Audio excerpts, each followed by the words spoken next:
তারা বলছে দাড়িপাল্লা জয়ী হলে কোরআন জয়ী হবে। কোরআন তো আজ থেকে ১৫০০ বছর আগে জয়ী হয়ে গেছে। কথা বলেন না কেন? আরো জোরে বলেন। আমার দিকে তাকান। এখন এই কথা বলবেন না প্লিজ, এটা ইমানি ওয়াজ, বোঝার জন্য বলছি। তারা নির্বাচন করবে, আওয়ামী লীগ যেভাবে নির্বাচন করে, ধানের শীষ যেভাবে নির্বাচন করে, হাত পাখা যেভাবে নির্বাচন করে, গণ অধিকার পরিষদ যেভাবে নির্বাচন করে, আপনার জাতীয় পার্টি যেভাবে নির্বাচন করে, সেই নির্বাচনের ধারায় থেকে তারা নির্বাচন করুক। কিন্তু তারা ইসলাম শব্দটাকে ব্যবহার করে মানুষের ইমোশনাল ব্ল্যাকমেইল করছে। কথা বলেন। তারা যে বলছে ধানের সরি কিছু মনে করবেন না, ধানের শীষে ভোট দিলে, আরে সরি কি জানি দাড়িপাল্লাতে ভোট দেওয়া ইমানি প্রতীক, দাড়িপাল্লা জিতলে কোরআন জিতবে। নাউজুবিল্লাহ বলেন। এখন আমার প্রশ্ন, তাদের যারা হাই কমান্ডে আছে, সিনিয়র পার্সন যারা আছে, চিফ অ্যাডভাইজার যারা আছে, তাদের কাছে আমার ছোট্ট প্রশ্ন, যদি দাড়িপাল্লা জিতলে পাশ করলে যদি কোরআন জিতে যায়, তাহলে কৃষ্ণনন্দীকে যে নমিনেশন দেওয়া হয়েছে, কৃষ্ণনন্দী পাশ করলে কোরআনের ইসলামের কি হবে আমাকে বলেন। কথা বলেন। রোজা পূজা এগুলো বলে ফেলছি। এখন আমাকে বলেন কৃষ্ণনন্দী কি? কথা বলেন। কৃষ্ণনন্দী কি? হিন্দু আমাদের কি এগেনিস্ট পার্টি? আমার দিকে তাকান। আমার রাসূল বলেছেন এদিকে তাকান। শাহরিয়ার কবির সাহেব তো আপনার কি জানি বলে সুপ্রিম কোর্টের লয়ার। শাহরিয়ার কবির সাহেবের জন্য আমি হাদিসটা দাঁড় করিয়ে দিলাম, উনি এটাকে ট্রান্সলেশন করে আমাদেরকে জানিয়ে দিবে, জাতিকে জানিয়ে দিবে। আল্লাহ রাসূল বলেছেন, I have been ordered to fight against people until they testify that there is no God but Allah and that Muhammad Rasulullah sallallahu alaihi wasallam is the messenger of Allah. Bukhari and Muslim. আমার কথা বুঝতে পারছেন? আরো যারা বলেন। এই হাদিস দ্বারা প্রমাণিত তারা আমাদের এগেনিস্ট। দাড়িপাল্লা জিতলে যদি কোরআন জিতে যায়, ইসলাম বিজয় হয়ে যায়, তাদের বক্তব্য, তাহলে আল্লাহ রাসূল কেন তাদেরকে আমাদের এগেনিস্ট বললেন? ঠিক না ঠিক? এবার আসেন, কৃষ্ণনন্দী কি হিন্দু না? হিন্দুদের সম্পর্কে আল্লাহ কি বলেছেন? ইন্নামাল খামরু ওয়াল মাইসিরু ওয়াল আনসাবু ওয়াল আজলামু রিজসুম মিন আমালিশ শাইতান। এখানে আনসাব শব্দটা আছে, কি আছে? তার মানে মূর্তি। কি? কথা বলেন না কেন? কি? মূর্তি। মদ, জুয়া, মূর্তি, ভাগ্য গণনা, ঘৃণ্য বস্তু, শয়তানের কাজ। তাহলে কৃষ্ণনন্দী কি মূর্তি পূজক না? মূর্তি পূজা করে না? আমি কিন্তু তাকে ছোট করছি না, তাকে অ্যাঙ্কারও করছি না, তার ধর্ম সে পালন করুক, কিন্তু তার ধর্ম দিয়ে আমাদেরকে প্রভাবিত করবে, এটা কি কোনো মুসলমান মেনে নিতে পারে? কখনো কোনো মুসলমান মেনে নিতে পারে না। আমার দিকে তাকান। কৃষ্ণনন্দী যদি পাশ করে, আমি 1 মিনিটের জন্য ধরে নিলাম তিনি বিজয়ী হয়ে গেছে, ওই আসনেতে এমপি হয়ে গেছে।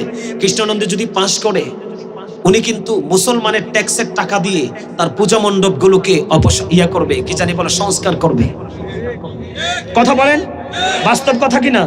সরকারি কোষাগার থেকে কি তাকে বরাদ্দ দেওয়া হবে না? তো পার করলে সে কি করবে? সে তার, আমি যখন মুসলমান, আমি যখন এমপি হব, আমি আমার ধর্মীয় সংস্কৃতির চর্চার জায়গাগুলোকে আমরা অনেক বেশি ডেভেলপ করব। এটাই তো বাস্তবতা। এখন কৃষ্ণনন্দী যদি পাশ করে, আপনার আমার ইমানদারদের, মুসলমানদের ভ্যাট ট্যাক্সের টাকা দিয়ে সে কি করবে? তাদের ধর্মীয় উপাসনালয়গুলোকে সংস্কার করবে। এটাই তো। তো মুসলমান জিতলো, ইসলাম বিজয় হলো কেমনে? কোরআন বিজয় হলো কেমনে? আমি শাহরিয়ার কবির সাহেবকে অত্যন্ত শ্রদ্ধার সাথে, উনি অনারেবল পারসন, ওনার প্রতি রেসপেক্ট রেখে আমি বলছি, Islam is not only a religion but also complete code of life. আপনার আমার পরিপূর্ণ এবং পূর্ণাঙ্গ জীবন ব্যবস্থা ইসলামের মধ্যে, ঠিক কিনা বলেন? আমি ওনাকে আহ্বান করব, মানুষকে বিভ্রান্তি না করে, দাদু ভাই, আল্লাহ রসুলের সাথে প্রেম লাগিয়ে আপনি সত্য পথে এসে নির্বাচন করেন, যেটাই করেন আল্লাহ বরকত দিবে, আর না হয় কিন্তু বাঁচার উপায় নেই। আমার কথা হলো, আল্লাহ বলেছেন ওয়াইদাতিল কাফিরিন, কাফিরদের জন্য আল্লাহ জাহান্নাম বরাদ্দ করেছে। কি? আল্লাহ বলেছেন ইন্নাল কাফিরিনা কানু লাকুম আদুওয়াম মুবিনা, the heretics are the eternal enemy of the believers. ঈমানদারদের প্রকাশ্য শত্রু হলো বেঈমান কাফেরেরা। তারা কত বেফাস মন্তব্য করে। গতকালকে আপনারা শুনছেন কিনা জানি না, ঢাকা বিশ্ববিদ্যালয়ের মেয়েদেরকে বেশ্যা বলে আখ্যায়িত করছে। নাউজুবিল্লাহ বলেন। বাবা মারা কষ্ট করে করে, পরিশ্রম করে করে বাচ্চা কাচ্চা কি আপনার বিশ্ববিদ্যালয়ে পড়ায় এই জঘন্য কথা শোনার জন্য। সম্মানিত উপস্থিতি, এই জন্য আমি আপনাদেরকে সচেতন করব, তাদের এই বক্তব্যকে বিশ্বাস করা যাবে না, তাদের এই বক্তব্যকে ধারণ করা যাবে না। তাদের এই বক্তব্য বিশ্বাস করলে আপনার দুনিয়াও শেষ, আখিরাতও শেষ। আর জামাতের যারা চিফ অ্যাডভাইজার আছেন, তাদের সিনিয়র নেতৃবৃন্দ আছেন, হাইকমান্ডে আছেন, তাদেরকে বিনীতভাবে অনুরোধ করব, আপনারা আমাদের এই দেশেরই মানুষ। আর সবচেয়ে বড় দুঃখজনক কথা কি জানেননি?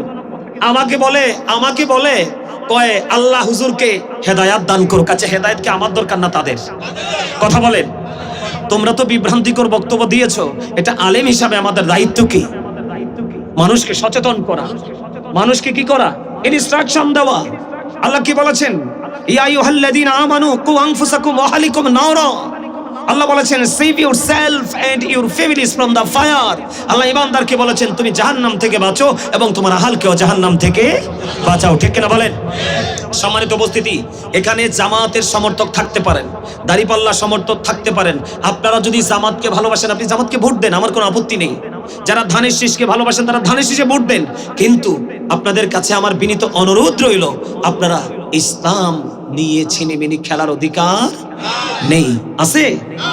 আমরা ইসলাম ধর্মাবলম্বী, আমাদের প্রত্যেকটা জায়গার মধ্যে থাকতে হবে ওই রকম প্রেম, আল্লাহ রাসূলের প্রেম, যেন আমাদের দ্বারা আমরাও গোমরা না হই এবং আমাদের আশপাশের মানুষের জন্য গোমরা না হয়। আল্লাহ তাদেরকে হেদায়াত দান করুক, সকলে বলুন আমিন। সম্মানিত উপস্থিতি, এই কথাটা কেন বললাম? আজকের সাবজেক্টের সাথে কিন্তু এটা মিল আছে, আছে না? কথা বলেন না, আরো জোরে বলেন। আপনার এই কি জানি বলে, ওই যে ফয়জুল করিমের কথা বললাম, যখন সে বিড়ি খাওয়ার কথা বলল, আমরা কি করলাম? এটার প্রতিবাদ সারা বাংলাদেশের সব আলেমরা প্রতিবাদ করছে। করার পরে ফয়জুল করিম সাহেব বলতেছে, আমার এই বক্তব্য দেওয়ার কারণে 2 কোটি ভোট বেড়ে গেছে। নাউজুবিল্লাহ বলবেন। আমি নিজে শুনছি, হুজুর কয় 2 কোটি ভোট বলে বেড়ে গেছে শুধুই। তার মানে কি? তারা কি জানি কয় স্মোকিং কি তারা প্রমোট করছে নাকি? এরকম বোঝায় না? স্মোকিং কে তারা প্রমোট করতেছে। সম্মানিত উপস্থিতি, আমরা মুসলমান, আমরা দুনিয়াতে কতদিন বাঁচবো জানি না, কিন্তু মৃত্যু হবে, মৃত্যু আমাদের অনিবার্য। অল মেন উইল ডাই, সকল মানুষকে মরতে হবে। ঠিক কিনা বলেন? আমি আপনাদের সবাইকে বিনীতভাবে অনুরোধ করব, যেই দল ভাল লাগে সেই দল করেন। আপনি আপনার দলের নেতা নিয়ে আপনার মন খোলাসা করে আপনি কাজ করেন, কিন্তু ধর্মীয় অনুভূতিতে আঘাত দিবেন না। আমার কথা কি আপনারা কষ্ট পাইছেন? কষ্ট পাইছেন কেউ? আমরা এমন কোন বক্তব্য গ্রহণ করব না যেই বক্তব্য আমাদের ইমানকে, আমাদের ইসলামকে, আমাদের আমলকে প্রভাবিত করবে। ঠিক কিনা বলেন? সম্মানিত উপস্থিতি, আমি এতক্ষণ পর্যন্ত যে আলোচনা করেছি, আমার আলোচনা যদি কষ্ট পেয়ে থাকেন আল্লাহর হস্তে ক্ষমা করবেন, আর যদি ভালো লেগে থাকে আমার আলোচনার উপর ভিত্তি করে আমল করার চেষ্টা করবেন। আর একটা দাওয়াত দিয়ে যাই, আমাদের শাহপুর দরবার শরীফে কিন্তু আগামী 29 তারিখ বিশাল উরুস মোবারক। ঠিক কিনা বলেন?